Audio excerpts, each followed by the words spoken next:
ਇਹ ਨੰਬਰ 25 ਨੇ ਉਹ ਦੱਸਿਆ ਤੁਹਾਨੂੰ ਤੁਸੀਂ ਨਾ ਕਿਸੇ ਨੂੰ ਲੱਗੀ ਜੇ ਅਗਰ ਕਿਸੇ ਨੇ ਲੈਣਾ ਹੋਵੇ ਤੇ ਹਾਂਜੀ ਜੇ ਅਗਰ ਕਿਸੇ ਨੇ ਲੈਣਾ ਹੋਵੇ ਜਗ੍ਹਾ ਦਾ ਨਾਮ ਕੀ ਹੈ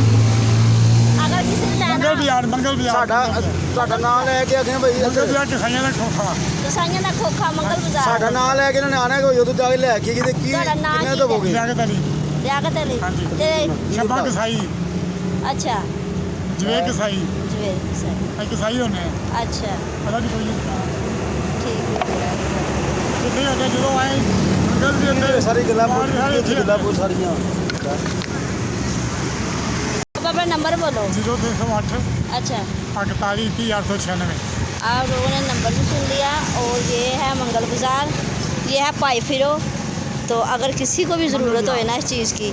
तो ये खड़ सकते हैं तो इस नंबर पर राबता करके ना तो इन्हों को ये खड़ सकते हैं ओके